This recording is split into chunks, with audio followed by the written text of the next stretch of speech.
J'ai fait venir ma mère en Europe. À l'heure où je vous parle, mon foyer a pris feu parce que ma mère a bastonné mon mari.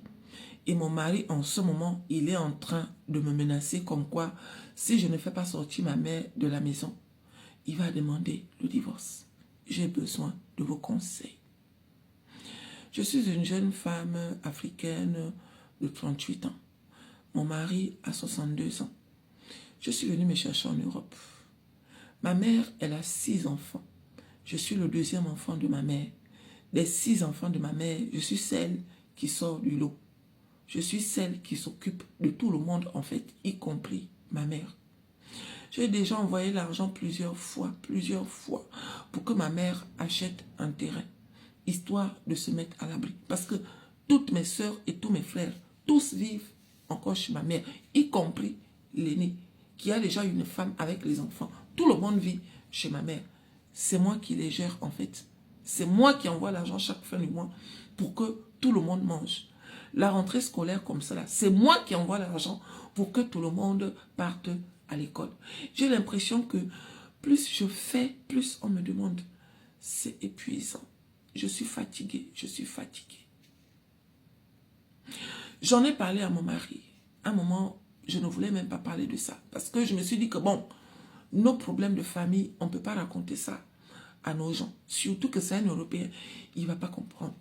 Mais ils ne m'ont pas facilité la vie parce que tout le temps, ils appellent, tout le temps, ils appellent. J'ai fait l'erreur d'appeler ma famille avec le téléphone de mon mari. Depuis ce jour, on appelle mon mari tous les jours pour lui demander de l'argent, pour lui soumettre des problèmes. Jusque-là, mon mari n'a pas trouvé ça bizarre en tant que tel, même si qu'il m'a toujours dit de ne plus envoyer l'argent en Afrique. La chance que j'ai eue au début, c'est que mon mari, quand on s'est rencontrés, il avait une maison qu'il avait acheté la part de son ex. Donc, je ne payais pas le loyer en tant que tel. Ça, c'est quand je suis arrivée. Il était marié à une dame avec qui il s'est séparé. Ils avaient une maison. Donc, quand ils se sont séparés, il a racheté la part de son ex. Et moi, quand je suis arrivée, il m'a dit qu'il ne veut pas que je paye le loyer parce que la maison n'est pas à mon nom. Il fallait que j'attende.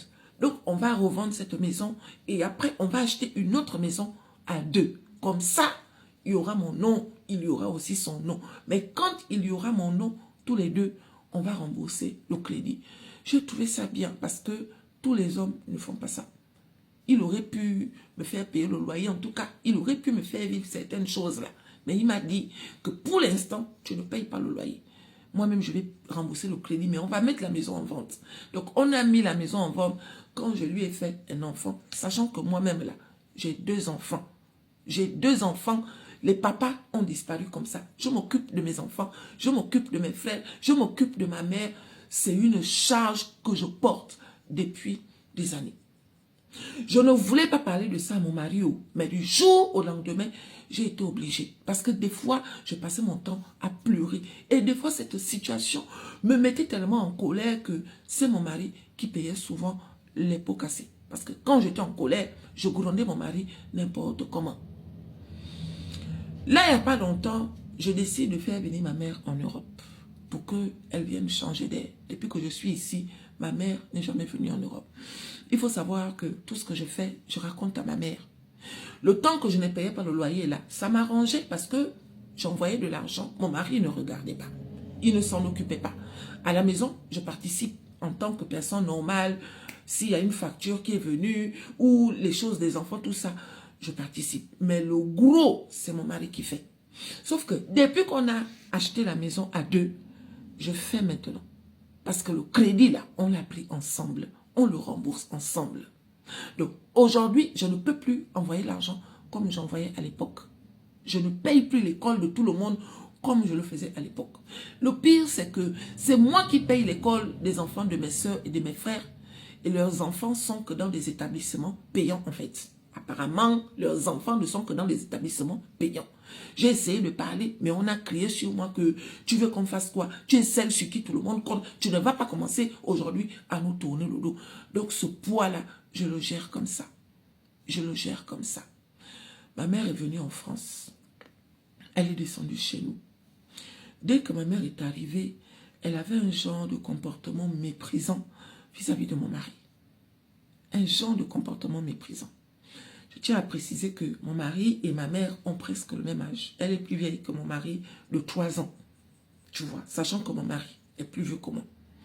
Donc, ma mère, elle a une façon de mépriser mon mari, là. Elle a une façon de le parler, mais de façon bizarre. J'ai toujours dit à maman de faire attention. Parce que, même si que mon mari est gentil, tu ne peux pas parler à mon mari comme ça, en fait. Étant ici, là, moi, je n'étais pas au courant. Je n'étais pas au courant où ma mère a passé son séjour. Elle doit retourner en Afrique dans 2 semaines. Ici, là, on n'a pas de famille. Donc, derrière mon dos, parce que je suis allée voir mon mari pour dire à mon mari que ma mère part dans 2 semaines. Avant que ma mère ne parte, j'ai besoin qu'on lui fasse une petite enveloppe. À mon niveau, je vais faire, mais j'ai besoin que tu m'aides. Mon mari m'a dit qu'il a déjà donné de l'argent à ma mère. Parce que ma mère lui a parlé du terrain. Donc, le temps que ma mère est ici, là, mon mari a déjà donné à ma mère jusqu'à 1750 €. Mon mari a même offert un téléphone à ma mère, un iPhone Pro Max, de je ne sais pas quoi là. Et ma mère a ça dans les mains. Elle ne m'en a pas parlé en fait. Elle ne m'en a pas parlé. C'est quand je suis allée voir mon mari pour lui demander de faire une petite enveloppe, histoire de faire partir ma mère avec le sourire, qu'il me dit qu'il a déjà donné 1750 € et il a offert un téléphone neuf à ma mère. Et pourtant ma mère, dans ses mains, elle a un téléphone que je l'ai donné. Dès qu'elle est arrivée, j'avais un vieux téléphone, je lui ai donné le téléphone. Donc derrière mon dos, elle est partie demander un téléphone à mon mari, soit disant que le téléphone en question, elle veut donner ça à mon grand frère, son premier fils, qui est là-bas au pays, qui vit dans la maison que je paye chaque mois en fait. Mais pourquoi tu passes par mon mari sans m'en parler? Donc je n'ai pas aimé. Je suis allée voir ma mère en lui disant ceci. Donc moi je suis en train de me battre pour te préparer une petite enveloppe. Tu vas partir avec le sourire et toi tu me contournes. Tu vas voir mon mari qu'il doit t'offrir un téléphone jusqu'à... Il t'a donné 1750 €. Tu es dans ma maison, tu ne m'en parles pas. Ma mère a mal pris ça. Elle a mal pris ça. Elle me dit que pourquoi mon mari est venu me dire ça. Si mon mari est venu me dire ça, c'est parce que il veut nous cogner les têtes. Je l'attends ici. Je l'attends ici, là. Dès que mon mari est rentré du travail, elle n'a même pas réfléchi ou comment. Elle a directement traité mon mari de cochon. Elle a traité mon mari de cochon. Elle a traité mon mari de vieillard. Elle a traité mon mari de pauvre. Elle a dit à mon mari que ma fille que tu as dans tes mains là, est-ce que tu peux trouver une femme blanche de cet âge-là? Depuis quand moi je viens te voir en tant que la mère de la femme qui t'a fait un enfant? Parce que mon mari, à part l'enfant que j'ai eu avec lui, il n'a pas d'autres enfants. Donc ma fille te fait un enfant. Grâce à ma fille, tu es papa. Grâce à ma fille, tu as même rajeuni et pourtant tu es beaucoup plus vieux qu'elle. Si je viens te voir, à quel moment tu vas dire à ma fille que je suis venu te voir? Mon mari a dit que je ne vois pas de quoi tu parles. Ma mère a pris sa main, elle a giflé mon mari. Quand elle gifle mon mari, elle bondit, elle attrape les pieds. Mon mari est tombé, coq. Le coccyx de mon mari a cogné le sol. Il est tombé, coq. Le coccyx a cogné le sol. Elle a commencé à croquer le visage de mon mari. On dirait une personne possédée. J'étais en train de crier que maman arrête. Maman arrête. Elle dit que je n'arrête pas. Ton mari est un sorcier. Ton mari est un vampire. Ton mari oublie que c'est grâce à moi, parce que je suis ta mère, qu'il est père aujourd'hui. Ton mari, c'est grâce à toi qu'il est papa. Aujourd'hui, on le respecte. Il n'a pas le droit de venir te dire que je lui ai demandé de l'argent. L'histoire là date, ça fait maintenant 2 semaines. À l'heure où je vous parle, mon mari est parti chez son père. Les parents de mon mari avec qui je n'avais jamais eu de problème sont venus me menacer. Comme quoi, si je ne fais pas sortir ma mère d'ici mercredi, parce qu'on est lundi, d'ici mercredi, si je ne fais pas sortir ma mère, ils vont appeler la police et leur fils va demander le divorce. Donc j'ai besoin de vos conseils. Ma mère me dit que si je la fais partir avant la date, elle part dans 2 semaines. Il faudrait que je l'oublie. Elle est coincée comme ça à la maison. Je ne sais plus quoi faire. Mon mari ne répond plus au téléphone. L'enfant qu'on a eu ensemble, il a pris l'enfant. L'enfant est là-bas avec lui, chez ses parents. Il a déjà raconté à tout le monde qu'il a été agressé par ma mère. Donnez-moi vos avis dans les commentaires, je vais lire. On peut faire ça. J'ai besoin de vos précieux conseils. Merci à toutes les personnes qui vont jouer le jeu en laissant un commentaire en bas de cette vidéo. Alors, je suis une jeune femme africaine, j'ai 33 ans. Aujourd'hui, ça fait 4 ans que je fréquente virtuellement parlant un homme européen, relation à distance. Ce monsieur, on s'est rencontré dans un site de rencontre. Au début, il ne voulait pas venir en Afrique parce qu'il n'est jamais venu et il a dit que lui, il préfère que je vienne ici en Occident. Ça fait que 1 an après notre rencontre virtuelle, j'ai essayé de demander le visa, mais je ne l'ai pas eu. Suite à ça, il a dit qu'il allait venir me voir. Donc, il est venu 2 ans après notre rencontre virtuelle dans mon pays.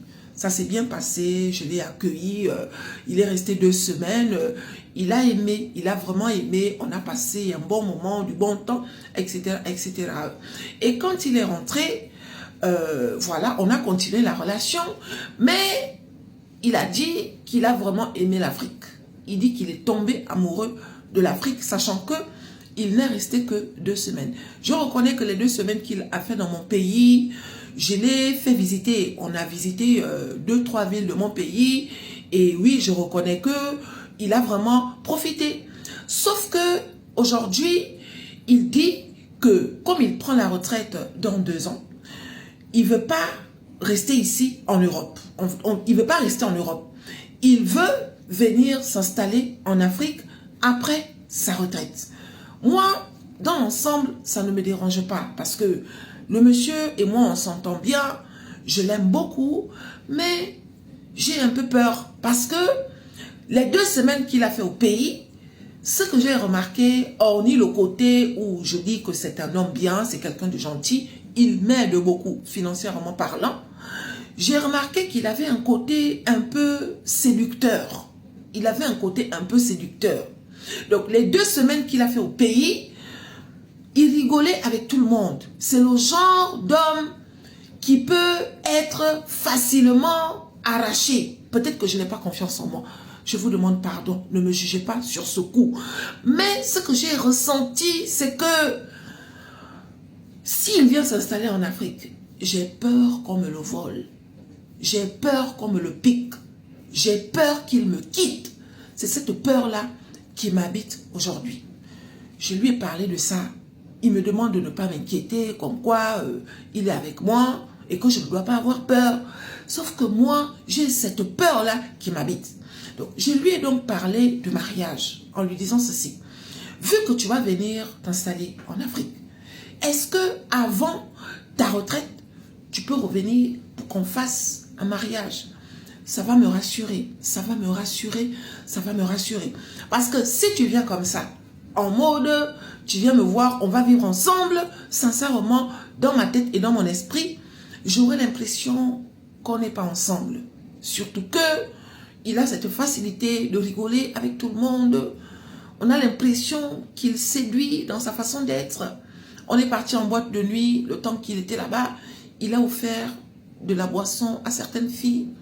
Le pays où je suis, c'est un pays où les filles sont à la chasse aux blancs. Les filles sont à la chasse, en fait. Moi, de nature, je suis une femme simple, je suis naturelle. Sauf que toutes les filles qu'on a croisées, c'est des filles qui étaient perchées sur des talons aiguilles, qui avaient des robes moulantes, des décolletés. Et dans la façon d'être de mon chéri, j'ai l'impression que c'est plus ce style de fille qui l'intéressait par rapport à moi. Donc aujourd'hui, j'ai cette peur qui s'installe en moi. Il m'a demandé d'essayer de revoir un peu ma garde-robe. Il n'y a pas de souci, mais je suis de nature simple en fait. Je suis de nature simple. Ça veut dire que quand je porte des vêtements sexy, c'est pas le genre de sexy que tout le monde considère comme des vêtements sexy. Donc je viens auprès de vous aujourd'hui pour vous demander des conseils, s'il vous plaît. Qu'est-ce que vous auriez fait à ma place? J'en ai parlé à ma mère. Ma mère me dit de lui dire de ne pas venir s'installer en Afrique après sa retraite. Ma mère me dit de lui dire de me faire venir, comme quoi on doit venir vivre ici en Europe avec lui. Pas qu'il vienne en Afrique, parce que même mes frères ont remarqué que c'est quelqu'un qui regarde les femmes en fait. C'est quelqu'un qui regarde les femmes. Au début, il ne voulait pas venir en Afrique parce que selon lui, non, ça ne m'intéresse pas et tout, nanani, nanana. Mais les 2 semaines qu'il est venu faire dans mon pays, tout de suite, comme par hasard, il veut maintenant venir finir ses jours en Afrique. Et moi, j'ai peur. Donc, je vais lire tous vos messages, mes chéris. Répondez à notre soeur, mon cher. Répondez à notre soeur, elle va lire tous vos commentaires. Affaire de chercher les maris. Affaire de chercher les maris. Au début, tu ne voulais pas venir en Afrique. Maintenant, tout d'un coup, dès que tu prends ta retraite, tu veux venir t'installer en Afrique. Comment? Tu veux venir t'installer en Afrique comment en fait, mon cher? Elle va lire vos commentaires, les filles. Maman Chi, je suis en couple mixte et mon mari ne veut pas payer la dot. Que faire? Mon mari et moi, ça fait presque 10 ans que nous sommes ensemble. On est parents de 3 enfants. J'ai eu un enfant avant de rencontrer mon mari et lui et moi, on a eu 2 enfants. Il considère mon premier enfant comme si c'était le sien. À part la couleur de peau, si on ne te dit pas, tu ne sauras pas qu'il n'est pas le père biologique de mon premier enfant. Le souci, c'est que ma famille veut que mon mari aille m'honorer. Ils ont dit qu'en tant que femme africaine, je ne peux pas rester avec un homme pendant tout ce temps sans qu'il ne vienne m'honorer. J'en ai parlé à mon mari, mais il ne veut pas. Il a dit ceci, toi et moi, on s'est mariés à l'état civil. Toi et moi, si tu veux, on peut se marier à l'église. Les histoires de dot où je dois prendre mon argent pour aller donner ça à ta famille sous prétexte que c'est la coutume, la tradition, etc., etc. Je considère que c'est une arnaque. Je considère que c'est de l'escroquerie. Aujourd'hui, je suis un peu perdue parce que ma famille me met la pression et mon mari m'a clairement dit que si j'insiste avec cette histoire de dot, il va demander le divorce. Donc, j'ai besoin de vos conseils. Moi, personnellement, je vais donner mon avis, ok? Que chacun donne son avis, il n'y a pas de souci. Personnellement, on a tous une histoire. Est-ce que vous comprenez? Ton histoire là, il y a eu des participants, il y a eu des figurants. La dot, on dit que c'est une histoire de coutume, c'est une histoire de tradition, etc., etc. Mais dans ton histoire, qui était participant, qui était figurant? Parce que oui, c'est la coutume, c'est la tradition. Dans ton histoire, quand tu étais une enfant, est-ce qu'il y a eu des participants? Ou bien il n'y avait que des figurants? Quand tu étais une jeune fille, est-ce qu'il y a eu des participants? Ou bien il n'y a eu que des figurants? Quand tu étais une demoiselle, est-ce qu'il y a eu des participants? Ou bien il n'y a eu que des figurants? Aujourd'hui, tu es une femme mariée. Est-ce qu'il y a des participants? Ou bien il n'y a que des figurants? C'est en fonction de ça que vous allez prendre la décision. Moi, personnellement, si je n'ai eu que des figurants, personne ne va manger ma dot. S'il y a eu des participants, il n'y a pas de problème. Parce que oui, quand j'avais faim, si personne ne m'a donné à manger, il est hors de question qu'au moment où je n'ai plus faim, je donne à manger aux gens. Maintenant, toi, à qui on a donné à manger quand tu avais faim? Si aujourd'hui tu n'as plus faim, va faire manger les gens. C'est comme ça. C'est comme ça que moi je vois le truc. Maintenant, vous dans les commentaires, donnez des conseils à la sœur. Pour moi, la dot, c'est moi qui décide. Si tu n'étais pas là au moment où j'avais faim, ne sois pas là au moment où je n'ai plus faim. Je n'en ai absolument mais rien à flirter avec la tradition, la coutume, etc., etc. Que chacun continue de garder sa place en fait. Ça, c'est mon avis. La sœur va lire vos commentaires. Mon cher, tu parles trop. Tu n'as pas de secret. Tu racontes ta vie à tout le monde. Tout le monde est au courant de tout en ce qui concerne ta vie. C'est un défaut. Vis ta vie en silence. Tu n'as pas besoin de montrer pour prouver que tu as. Ne pas montrer ne veut pas dire qu'on n'a pas. Voilà. Il y a des gens, ils ont, mais ils ont fait le choix de ne pas montrer. Je ne te dis pas de ne pas montrer. Je te demande de faire attention parce que le bruit attire les jugements. Ce n'est pas parce que on applaudit ta réussite que cela signifie qu'on est content de ta réussite. Mets ça bien dans ton cerveau. Ce n'est pas parce que quelqu'un fait comme s'il était content pour toi que cela signifie que la personne est contente pour toi. Soyez sage. Au fur et à mesure que le temps passe, il faut mûrir en maturité. Une personne mature ne montre pas tout, ne dit pas tout en fait. Donc toi qui ressens le besoin de montrer à tout le monde, je viens te dire que tu n'es pas sage. Et si tu continues comme ça, tu vas le regretter plus tard. Tu as compris, non?